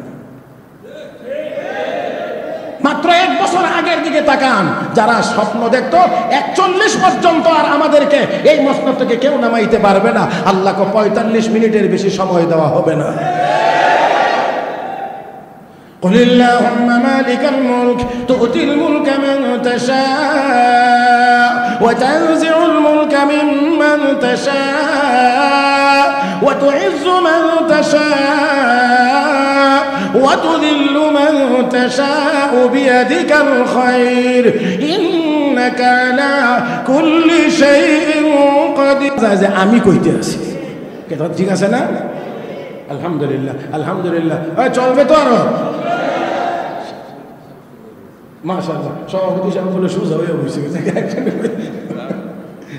যাক আলহামদুলিল্লাহ আল্লাহ পরিপূর্ণ সুস্থতা দান করুক আল্লাহ পরিপূর্ণ সুস্থতা দান করুক দোয়া করে হবে মুহতারাম হাজরিন আসুন তাহলে বলছিলাম যে 1 নাম্বার হলো চিরঞ্জীব হওয়া লাগবে, 2 নাম্বার হলো ধনী হওয়া লাগবে, 3 নাম্বার হলো দাতা হওয়া লাগবে। আল্লাহর চেয়ে বড় দাতা কেউ বলেন একটু।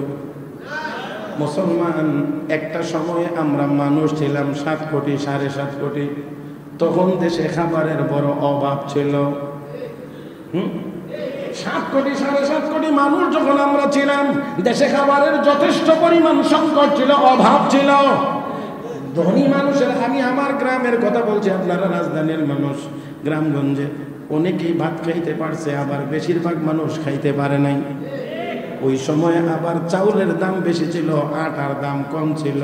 গরিব মানুষেরা আটা খাইতো, ধনী মানুষেরা ভাত খাইতো। এই ধনী মানুষেরা ভাত খাইয়া আটাওয়ালা গরিবদেরকে বড় তিরস্কার করতো, ফকিন্নের বড় বড় কথা, ভাত খাইতে পারিস না।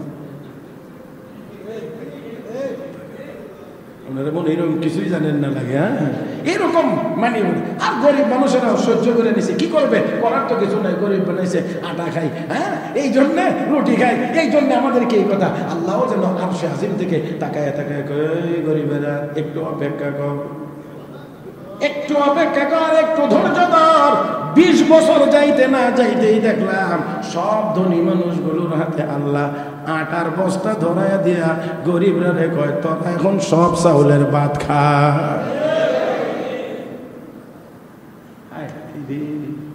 20 বছরের ভিতরে পরিবর্তন। আল্লাহ মাফ করুন, অনেক এখন তো মাশাআল্লাহ যার টাকা বেশি তার আটার বস্তা বড়, বিল্ডিং এর টাকা ভবন যত বড়, আটার বস্তা তত বড়। অধিকাংশ ক্ষেত্রেই এমন। আর গরিবেরা মাশাআল্লাহ এখনো মোটা চাউল, চিকন চাউল, ফোলার চাউল, এইটা ওইটা, অমুক তমুক, ইচ্ছা মতো খাইতে আছে। আলহামদুলিল্লাহ সুম্মা আলহামদুলিল্লাহ। বাংলাদেশের 2টা নিয়ামত গরিবেরা বেশি উপভোগ করে। দুইটা নিয়ামত, এর মধ্যে একটা হলো ভাত আর একটা হলো ঘুম। আরেকটা হইল ঘুম। ওই যারা ভাত খাইতে পারে, পরিশ্রম করে, খাইতেও পারে বেশি, শুইলেই ঠিক না। আর আর আর আর আর অনেকের অনেকের অনেকের অবস্থা হলো ট্যাবলেট ছাড়া ঘুম। তাই বুঝতে হবে আল্লাহর দেওয়া নিয়ামত, আল্লাহর দেওয়া নিয়ামত। মুসলমান আমরা আল্লাহর ইবাদত করি, অবশ্যই ইবাদত বন্দেগীর পরিমাণ যদি বেশি হয়, আল্লাহর কলবের ভিতরে শান্তির বেশি পরিমাণ বাড়াইয়া দিবেন। ও মুসলমান, ঘুম আসে না টেলিভিশন ছাড়াই বইতে হয়, ঘুম আসে না মোবাইলের মধ্যে এটা আজে বাজে জিনিস দেখে। ঘুম যদি আসে না, তাহলে একটু জিকির করতে থাকেন, নবীজির উপর একটু বেশি পরিমাণে দরুদ শরীফ করতে থাকেন, দেখবেন আস্তে আস্তে চোখে ঘুম চলে আসবে। কিন্তু এই পথে যাবে না, জালেমরা মোবাইল খুলে।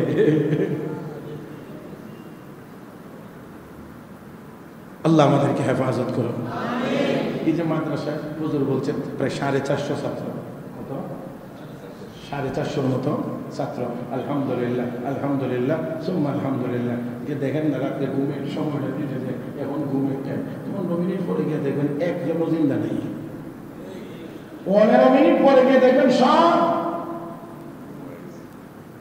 ডাইলার আগুনটা খাই ওই এইরকম ঘুম।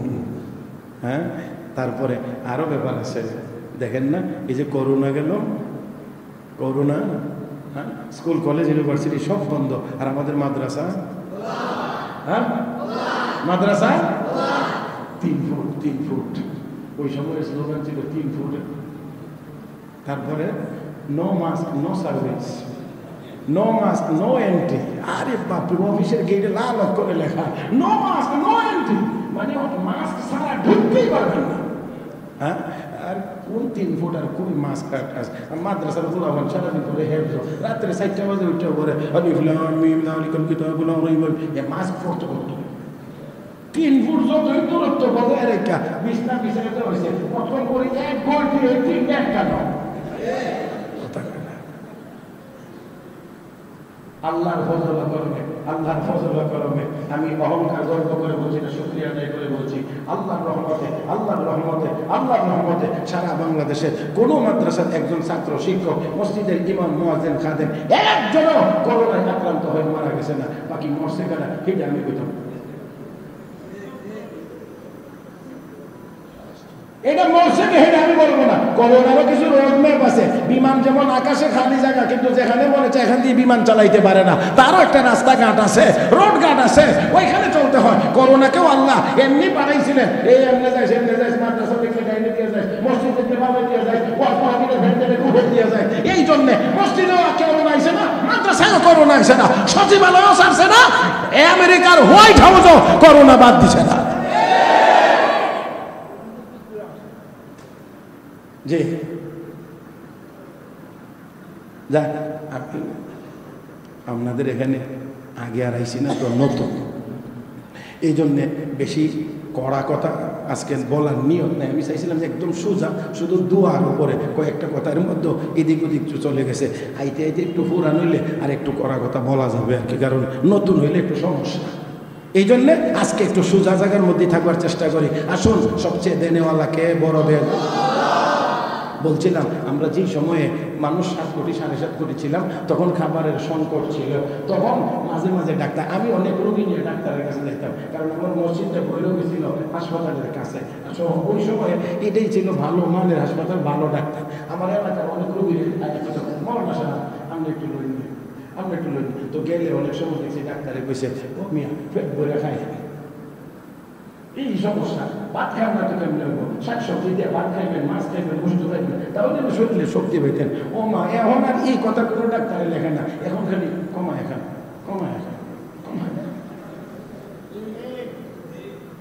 তাহলে আগের দিনে মানুষ না খাইয়া কষ্ট করছে আর এখনের দিনের মানুষ বেশি খাইয়া কষ্ট করে হ্যাঁ আমার ভাইয়েরা দেখেন তো আগে যেই জমিনে ধান হইতো 5 মণ এই জমিনে এখন ধান হয় 20 মণ আগে যেখানে আলু হইতো 20-25 মণ এখানে আলু হয় এখন 100 মণ একটু বলেন তো এই জমিনে আলুর পরিমাণ কে বাড়াইয়া দিছে ধানের পরিমাণ কে বাড়াইয়া দিছে না মাঝে মাঝে আবার আপনারা বলবেন যে এটা আমাদের কৃতিত্ব আমি আপনাদেরকে একটা কথা শুধুমাত্র বলছি একটা কথা মাত্র বলছি অনেক সময় আমরা দেখি বাম্পার ফলন হইলে ফলন ভালো হইলে শুকরিয়া আদায়ের পরিবর্তে কেউ গিয়ে কর এটা আমাদের নেতৃত্বে হয়েছে দান বলে ওনাদের নেতৃত্বে হয়েছে তো আমি মাঝে মাঝে বলি তো যেই বছর ফসল মায়ের যান এই বছর যদি কেউ গিয়ে দাঁড়ায় কয় না আমাদের নেতৃত্বে হয়েছে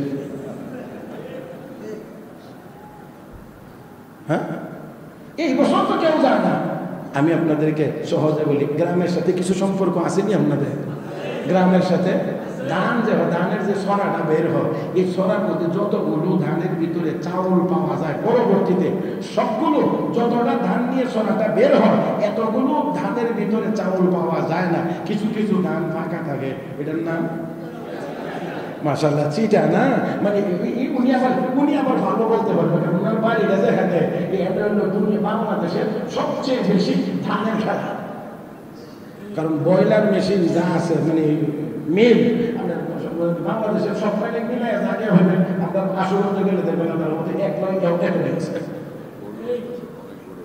অনেক তো এখানে এই ধানের মধ্যে চিটা দেখা যায় ভিতরে কি নাই চাউল তো সবগুলোই আল্লাহ এই সরার মধ্যে দিলেন তো কিছুর মধ্যে চাউল দিলেন আর কিছুর মধ্যে দিলেন না আমার তো মনে হয় এই যুগের মানুষের কথা চিন্তা করে কোনো আল্লাহ দেন না কারণ কিছু কিছু মানুষ তো বলে ফসল ভালো হয়েছে তো এটা আমাদের কৃতিত্ব তো আল্লাহ মাঝে মাঝে এই জন্য ওই কয়টা খালি রেখা আল্লাহ বুঝাই দেন এই 50টা ধান ছিল ঈশ্বরের মধ্যে 40টা চাউল দিছি তোরার যদি কোনো কৃতিত্বই থাকে তো বাকি 10টার মধ্যে দে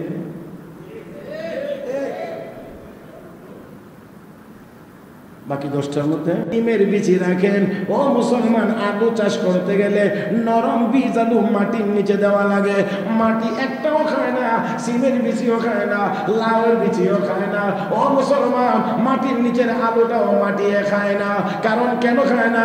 আমার আল্লাহ বলেন না না না, জমিন রে এগুলো খাওয়া যাবে না, তুই বরঞ্চ জমিন তা দিবে, এখান থেকে চারা গজাবে, আমার বান্দার রিজিকের ব্যবস্থা হবে। ولو أن أهل القرى آمنوا واتقوا لفتحنا عليهم بركات من السماء والأرض الله رب العالمين বলেন, হে দুনিয়ার মুমিন ইমানদারেরা, যদি যদি যদি যদি তোরা ঈমান আনার পরে মুত্তাকি হতে পারিস, তাকওয়াওয়ালা হতে পারিস, আমি আল্লাহর ঘোষণা, আসমান জমিনের সকল বরকতের দরজা আমি আল্লাহ তোদের জন্য খুলে দেব। ও মুসলমান, আল্লাহ তো বরকতের দরজা খুলে দিয়েছেন, ধানের পরিমাণ বাড়ায় দিয়েছেন, আলুর পরিমাণ বাড়ায় দিয়েছেন, সবকিছুর পরিমাণ আমার আল্লাহ বাড়িয়ে দিয়েছেন। এমনকি খনিজ সম্পদ, মাটির নিচের দামি সম্পদ আল্লাহ আমাদেরকেই বেশি দিয়েছেন। কিন্তু দেখা যায় আমরা আমাদেরটা সংরক্ষণ করতে পারি না। আমাদের তেল বিক্রি হয় এক জায়গায়, টাকা জমা হয় আমেরিকায়। তেল বিক্রি হয় আমাদের দেশে, টাকা জমা হয় আমেরিকার ব্যাংকে। আমার ভাইরা, না না না, আমরা মুসলমান, আমরা মুসলমান। ইহুদি খ্রিস্টানেরা কোরআনের ভাষায় তারা আমাদের শত্রু। জোরে কান। আমি বলি না, আল্লাহ বলছেন শত্রু, আল্লাহ বলছেন শত্রু। ও মুসলমান, যারা আমাদের শত্রু, তাদের কাছে আমাদের এই তেল বিক্রির টাকা জমা রাখা বোকামি ছাড়া আর কিছুই হতে পারে না। আমার বন্ধুরা, আল্লাহ রাব্বুল আলামিন বাড়ায় দিয়েছেন, এত বড় দেনেওয়ালা আর কেউ নাই। সময় হাতে কম, এই জন্যে লম্বা করতে চাই না। ও মুসলমান, আমি আর আপনি দুনিয়াতে আসার আগে থেকে আল্লাহ আমাকে আপনাকে খাওয়ান। দুনিয়ার বিজ্ঞানীরা যেখানে খাওয়াইতে পারে না, সায়েন্স যেখানে চলে না, সেখানে আমার আল্লাহ 24 ঘন্টা খাওয়ান মায়ের পেটে। ও মুসলমান, দুনিয়াতে আসার আগে আগে মায়ের বুকে আমার আপনার খাবারের ব্যবস্থা কে করে দিয়েছেন? হ্যাঁ মুসলমান, শুধুমাত্র তা না, আরো যদি লক্ষ্য করেন গভীরভাবে, ঘুমের ঘরে মানুষ অচেতন, ঘুমের ঘরে মানুষ অচেতন। এক দুইজন মানুষ পাশাপাশি ঘুমাইলে অনেক সময় দেখা যায় হাত তার উপরে পড়ে যায়, পা তার উপরে উঠে যায়, বেখেয়ালে ঘুমের ভিতরে অচেতনতার কারণে। কিন্তু একদিন, 2 দিন, 5 দিন, 7 দিন, 10 দিনের নরম তুলতুলে বাচ্চা মা তার পাশে নিয়ে ঘুমায়। ও মুসলমান, ঘুমের ঘরে মার হাত তো ওই সন্তানের উপরে গিয়ে পড়াটা একেবারেই স্বাভাবিক, একেবারেই স্বাভাবিক। যদিও এটা মায়ের হাত, কিন্তু ওই 2 দিন, 4 দিন, 5 দিনের বাচ্চার জন্য এই হাতটা তো একটা পাহাড় সম। শ্বাস নিতে পারে না, নাকে পড়লে, মুখে পড়লে, গলায় পড়লে, বুকে পড়লে, পেটে পড়লে, যেখানেই পড়ে না কেন বিশাল বড় পর্বতের সমান। শ্বাস নিতে পারে না, ধাক্কা দিয়ে সরাইতেও পারে না, ডাক দিয়ে বলতে পারে না, মা তোমার হাত আমার শরীরের উপরে পড়েছে, আমার কষ্ট হইতেছে, হাত সরাও। বাতি নিবানো, আশেপাশের মানুষ ঘুমানো, কেউ দেখেও না যে হাতটা এসে সরিয়ে দেবে। রব্বে করিম বলেন, রে বান্দা, ও বান্দা বান্দি, তোর মার হাত তো ঘুমের অচেতনতার কারণে তোর উপরে এসে পড়ে যায়, দুনিয়ার কেউ দেখে না। আমি আল্লাহ তখনও দেখি, ঘুমাই না। আমি আল্লাহ ফেরেশতা পাঠাইয়া তোর মার হাত সরাইয়া আমি আল্লাহ তোকে হেফাজত করি। ওই সময় তো আর কেউ নাই, কেউ দেখে না, কেউ দেখে না। লা তাখুযুহু সিনাতুন ওয়ালা নাওম, আল্লাহর ঘুমও নাই, ঘুমের কোনো ভাবও নাই। কে দেখেন? কে দেখেন? আল্লাহ আল্লাহ আল্লাহ। তাহলে এবার মেহেরবানি করে একটু আওয়াজ করে বলেন, গোলামি চলবে একমাত্র কার? দোয়া করব একমাত্র কার কাছে? নাম্বার 3, 4 নম্বরটা বলে আলোচনা শেষ করব, করতেই হবে আমার ভাইরা। 4 নম্বরটা হলো যে যার কাছে দোয়া করবেন তার 4 নম্বর গুণ হতে হবে as-সামিউ। যখন আপনি যেখান থেকে যেই ভাষায় যেইভাবে আপনি বলবেন, উনাকে শুনবার মতো যোগ্যতাওয়ালা হইতে হবে। এমন যোগ্যতাওয়ালা একমাত্র কে? যত জোরেই বলেন তিনি শুনেন, যত মিডিয়াম করে বলেন তিনি শুনেন, যত আস্তে বলেন তিনি শুনেন।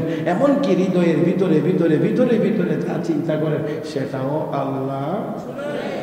এই ক্ষমতা একমাত্র কার? এই ক্ষমতা একমাত্র কার? জোরে বললেও শোনেন, আস্তে বললেও শোনেন, মনে মনে মনে মনে চিন্তা করলেও আল্লাহ শোনেন। সে আল্লাহ কি এখনো আছেন না নাই? আরাফার ময়দানে কিছুক্ষণের জন্য আপনারা মনে করেন, কিছুক্ষণের জন্য মনে করেন আপনারা এখন আরাফার মাঠে আছেন। আমার ভাইয়েরা, 9 জিলহজ ঠিক দুপুরের পর থেকে নিয়ে সূর্য ডোবার আগ পর্যন্ত এই টাইমে সকল হাজিরা এক মাঠে। এই সময়ে মাঠের বাইরে কোনো হাজি থাকতে পারবে না, পুলিশের বাইরে হইল অন্য দিব না। একটি সময়ের ভিতরে প্রায় 40 লাখ হাজি, 35 থেকে 40 লাখ হাজি একই জায়গায়। আপনারা বলেন দেখি, সব হাজি কি একই ভাষার? বুঝেন নাই? সকল হাজি কি এক ভাষাভাষী? সবাই বাংলাদেশি, সবাই হিন্দুস্তানি, সবাই পাকিস্তানি? না না, কারো ভাষা বাংলা, কারো ভাষা হিন্দি, কারো ভাষা পাক উর্দু, কারো ভাষা আরবি, কারো ভাষা ফার্সি, কারো ভাষা ইংলিশ, কারো ভাষা মালয়া। হ্যাঁ আমার ভাইয়েরা, তাহলে বিভিন্ন রকমের ভাষা আছে এখানে। অপরদিকে 35-40 লাখ মানুষ এই টাইমটার ভিতরে সবাই চাইতে আছে কয়জনের কাছে? দেখেন, একটু খেয়াল করে বোঝার চেষ্টা করেন। 35 থেকে 40 লাখ মানুষ একই জায়গায় একই সময়ে যার যার ভাষায় চাইতে আছে। ইংরেজিতে যিনি, তিনিও আল্লাহর কাছেই চান। বাংলায় যিনি চান, তিনি আল্লাহর কাছেই চান। হিন্দি, উর্দু, আরবিতে যারা চান, তারাও আল্লাহর কাছেই চান। একজনের কাছেই চাইতে আছেন। ও মুসলমান, লক্ষ লক্ষ মানুষ চাইতে আছেন। আবার ভাষার ভিন্নতা, সকলের ভাষা বুঝবার এবং তার সমস্যার সমাধান করার ক্ষমতা একমাত্র কার আছে? সব মানুষ মিলে এই এক আল্লাহর কাছে চাইতে আছেন। টাইমটাও সীমিত, জায়গাও সীমিত, কিন্তু মানুষ কিন্তু অসংখ্য। সব মানুষ যার মনে চাইতেছে আল্লাহর কাছে পেশ করতেছেন। এই সবার কথা কে শোনেন? শুধু তা না, সর্বশেষ কথা, হযরত ইউনূস আলাইহিস সালাম কিছুদিন কোথায় ছিলেন? মাশাআল্লাহ, জানা আছে তাহলে না? কিছুদিন মাছের পেটের ভিতরে ছিলেন। মাছ কোথায় ছিলেন? মাছ সমুদ্রের পেটের ভিতরে। ইউনূস আলাইহিস সালাম মাছের পেটের ভিতরে। আচ্ছা, মাছ শুকনাতে আসলে বাঁচে তো? হ্যাঁ, মাছ শুকনায় আসলে বাঁচে না। মানুষ পানির নিচে গেলে, মাছের অক্সিজেন পানির ভিতরে, মানুষের অক্সিজেন খোলা জায়গায়। হ্যাঁ, কথা বল না, খোলা জায়গায়। তাহলে এবার বলেন, মাছ শুকনাতে আইলে অক্সিজেন পায় না, মরে যায়। মানুষকে পানির নিচে ডুবাইয়া রাখলে কিছুক্ষণের মধ্যে পানিটা খাইয়া পেট ফুলে। তাহলে ইউনূস আলাইহিস সালাম মাছের পেটের ভিতরে কেমনে ছিলেন? হ্যাঁ, এটা তো এখন খুব সহজে বলছেন সবাই। আমরা এখন ধার্মিক মানুষ, তাই না? এই জন্য করে সব কত সুন্দর সহজে উত্তর দিচ্ছি। কে রাখছেন? তাহলে একটু জায়গা আমার একটুখানি প্রশ্ন, সেটা হলো বুঝতে হবে বিজ্ঞানের থিওরি যেখানে গিয়ে অচল, আমার আল্লাহর কুদরত সেখানেও সচল। জোরে জোরে। তাই অনুরোধ করব, বিজ্ঞান বলতে গিয়া কোরআনকে অবজ্ঞা করেন না। কোরআন বিজ্ঞানের আলোকে চলবে না, বিজ্ঞান কোরআনের আলোকে চলতে হবে। কোরআন দিয়ে বিজ্ঞান চালানো যাবে না, বিজ্ঞানকে কোরআন দিয়ে চালাইতে হবে। কোরআনের আলোকে যদি বিজ্ঞান না চলে, তাহলে বিজ্ঞান যা আবিষ্কার করবে সেগুলো ভুল পথে পরিচালিত হইতে পারে।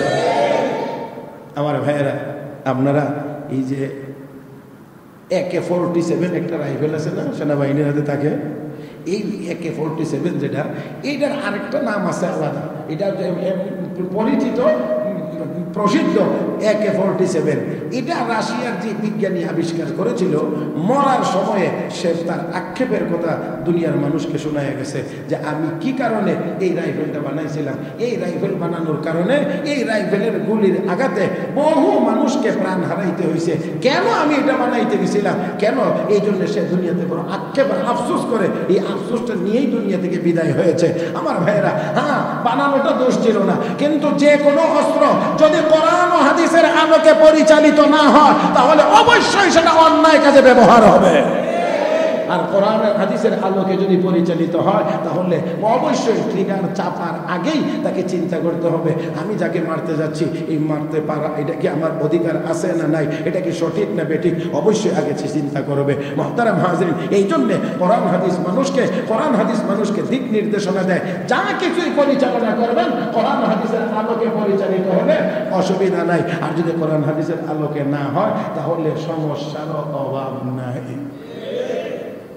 ভাইরা দেখেন, আল্লাহ আমাদের সবাইকে কোরআন হাদিস মোতাবেক জীবন পরিচালনার তৌফিক দান করুন। ইউনূস আলাইহিস সালাম মাছের পেটের ভিতরে দৌড়াদৌড়ি করতেছেন, গুনগুন আওয়াজ কানে আসতেছে। শেষ তিনি বলছেন, আল্লাহ এই আওয়াজ কিসের আওয়াজ, কিসের আওয়াজ? তখন আল্লাহ বলছেন, পয়গম্বর, সমুদ্রের তলদেশে আমার মখলুক আমার দরবারে যে কান্নাকাটি করতেছে, এই কান্নার আওয়াজ তোমার কানে পৌঁছেছে। فنادى في الظلمات أن لا إله إلا أنت سبحانك إني كنت من الظالمين فاستجبنا له ونجيناه من الغم وكذلك ننجي المؤمنين। আল্লাহর পয়গম্বর ইউনূস আলাইহিস সালাম মাছের পেটের ভিতরে তিনটি অন্ধকারের ভিতরে, রাতের অন্ধকার, পানির নিচের অন্ধকার, মাছের পেটের ভিতরের অন্ধকার, তিনটি অন্ধকারের ভিতরে থেকে আল্লাহকে ডাক দিলেন, লা ইলাহা ইল্লা আনতা, আল্লাহ তুমি ছাড়া আর কোনো মাবুদ, তুমি ছাড়া আর কোনো মাবুদ, আল্লাহ তুমি পবিত্র, তুমি পবিত্র, আমি ভুল করেছি। আল্লাহ রাব্বুল আলামিন বলেন, ফাস্তাজাবনা লাহু, আমি ইউনূসের ডাক শুনেছি এবং তার ডাকের জবাবও আমি আল্লাহ। তাহলে সমুদ্রের তলদেশে সাবমেরিনের ভিতরে থেকে আল্লাহকে ডাক দিলেও আল্লাহ, জোরে কান। ইউনূস আলাইহিস সালাতু ওয়াস সালাম মাছের পেটের ভিতরে ছিলেন, সেখান থেকে আল্লাহকে ডাকছেন। বর্তমানে এটা বিজ্ঞানের এই উন্নতির যুগে এসে এটা সাবমেরিনে রূপান্তরিত হয়েছে। আমার বন্ধুরা, এই সাবমেরিনের ভিতরেও মানুষ থাকে 500 ফিট, 1000 ফিট, 1500 ফিট পানির নিচে জাহাজ ডুব দিয়ে থাকে, দেখে শত্রু বাহিনী এই দিক দিয়েও আসে কিনা। ও মুসলমান, এটার ভিতরে মানুষ জীবিত থাকে। এখান থেকেও যদি কেউ আল্লাহকে ডাক দেন তাহলে আল্লাহ কয়, সেই ডাকও আমি শুনি এবং ফাস্তাজাবনা লাহু, আমি ইউনূসের ডাকে সাড়া দিলাম। ওয়ানাজ্জাইনাহু মিনাল গাম, আমি আল্লাহ ইউনূসের ডাকে সাড়া দিলাম, তাকে মাছের পেট থেকে নাজাত দিলাম। ওয়া কাযালিকা নুনজিল মুমিনিন, আল্লাহ বলেন, হাবিব, আপনার উম্মত যারা ঈমানদার তাদেরকেও বিপদে পড়ে এমন করে আমাকে ডাক দিলে আমি আল্লাহ তাদেরকেও নাজাত দিতে থাকব। তাহলে এবার বলেন, দোয়া করব কার কাছে? কেন? আল্লাহ 1 নম্বর আল হাইয়্যু, তিনি চিরঞ্জীব। 2 নম্বর তিনি আল গানিয়্যু, ধনী। 3 নম্বর আস সাখিয়্যু, তিনি দাতা। 4 নম্বর আস সামিউ, তিনি সব সময় সব কথা শুনেন এবং বান্দার চাহিদা পূরণ করতে। একেবারে ছোট্ট একটা কথা বলি, এটা নিয়ে আলোচনা।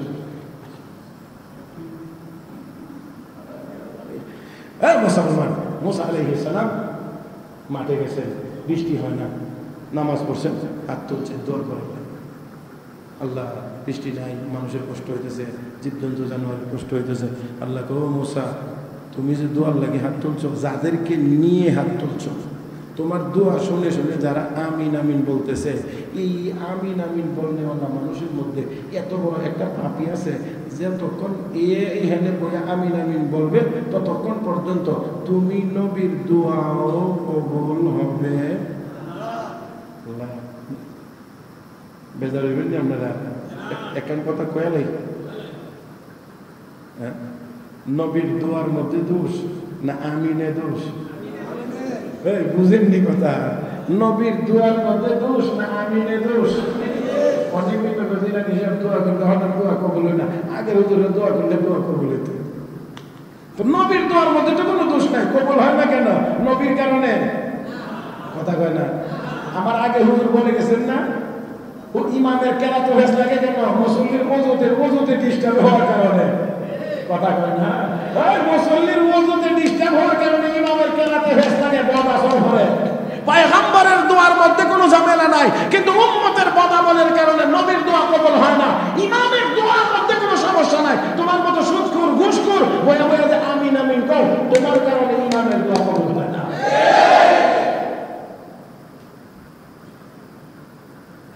মুসা আলাইহিস সালাতু ওয়াস সালাম হাত ছেড়ে দিয়েছে, যে কই এই এনে কেউ এত বড় পাপী তুমি এখানে যাও, উঠো। ও আল্লাহ, এখন বলেন তো যেই লোকটা পাপী তার অবস্থা কি? অবস্থা খারাপ। এখন উঠে গেলে তো বিপদ, বসে থাকলেও কতক্ষণ পরে নাম ধরে ডাক দেবে, চলে চলে, তাও তো জানে না। এখন কি করবে? শুধুমাত্র চোখটা বন্ধ, শুধুমাত্র চোখটা বন্ধ, আর অন্তরের ভাষা এটা আওয়াজ করে না, শব্দ করে না, নীরবে কো মালিক এতদিন গুনাহ করছি, কারো সামনে প্রকাশ করো নাই, আজকে এখন যে কঠিন অবস্থার সম্মুখীন হয়েছি, ও মালিক দয়া করে মাফ করে দাও, আর কোনোদিন গুনার কাজ করবো না। বৃষ্টি শুরু হয়ে গেছে। মুসা আলাইহিস সালাম, আল্লাহ কেউ তো উঠলো না, বৃষ্টি যদি যার বদামলের কারণে এতক্ষণ বৃষ্টি বন্ধ ছিল, তার তওবার কারণে বৃষ্টি শুরু হয়ে গেছে। কে শুনে? জোরে বললেই শুধু শুনেন না, আস্তে বললেও শোনেন? আস্তে বললেও, আস্তেও না, শুধু আস্তে তো আওয়াজ আছে, যে এটা মুসা আলাইহিস সালামের উম্মতে করছে, এটা কোনো শব্দে না, নিঃশব্দে। নিঃশব্দে, হ্যাঁ নিঃশব্দেও হইতে পারে, নিঃশব্দে হইতে পারে। মোবাইলে মেসেজের মাধ্যমে, SMS এর মাধ্যমে যদি অনেক কিছু করা যায়, তো মুমিন তার কলমের SMS এর মাধ্যমে আল্লাহর সাথে অনেক কিছু করতে পারে। তাহলে আমরা এই যে এতক্ষণ পর্যন্ত যত বয়ান শুনেছি উলামায়ে কেরামের জবান থেকে, আমরা দোয়া করব আল্লাহ যেন আমাদেরকে আমলের তৌফিক দান করেন। জোরে বলেন আমিন। আমার ভাইয়েরা, আমার বন্ধুরা, 450 ছাত্র মাদ্রাসায়, এরা নবীর মেহমান। তো নবীর মেহমান হইলে এদেরকে কদর করা আমাদের দরকার নাই না আছে? বলেন না, নাই না আছে? নবী যদি জিজ্ঞেস করেন, এই তালিবুল ইলমরা আমার ওয়ারিস, ইলমের ওয়ারিস, তারা ছিল তোর সামনে, কি করছিলে? কি জবাব দেব? ভাইয়েরা, সেই জন্য কিছুটা সামান তৈরি করে যাওয়ার দরকার। হুজুর বসে আছেন, এই জন্যে আমি বড়